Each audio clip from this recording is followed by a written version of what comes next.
increased demands on private security. A force which has its genesis in the early 70s, from where it grew rapidly, albeit in an unregulated manner. Realizing the important role that private security could play in securing India's growth story, the government enacted the Private Security Agencies Regulation Act 2005 and also approved the National Skill Policy 2009 with a view to regulating and upskilling this national resource.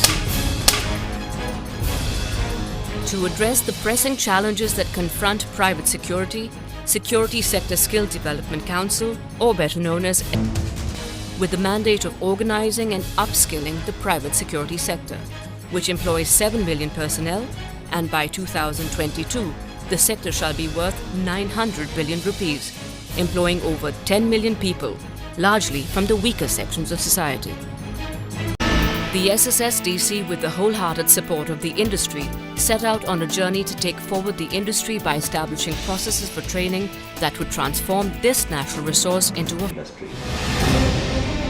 One of the landmark achievements of Sssdc has been the formulation of the Protocol on Recognition of Prior Learning, which will facilitate assessment and certification of the existing workforce, as dictated by the Private Sector Agency Regulation Act.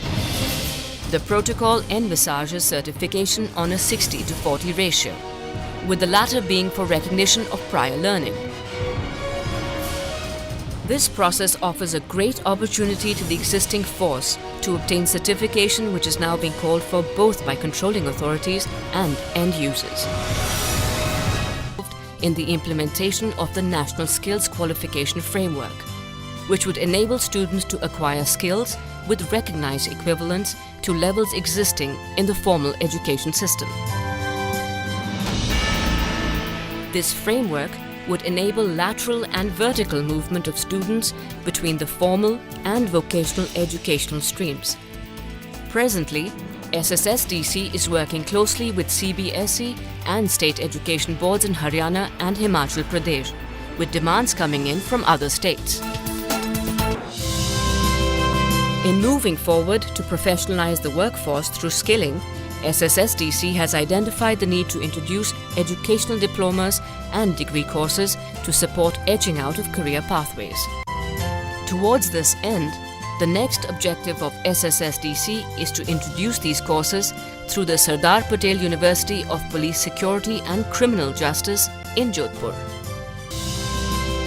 Besides, Sssdc is also planning running of short courses to meet specialized requirements of different sectors of deployment. This upskilling and introduction of educational courses will strengthen the industry's demand for treating security guards in the skilled category. The Security Sector Skill Development Council has a very large task in the hand. It has to consolidate in its achievement and strategize to spread its good work pan-India and abroad. We should also aim to train and skill manpower for assignment not only in India but also in foreign country. That should not be difficult, as Indians are well known for their intelligence, honesty and hard work. If we match our quality with global standards, we can surely reap our demographic dividend. Enabling them to draw higher wages. These, put together, augur well for making a career in the private security sector more attractive for the youth of the country.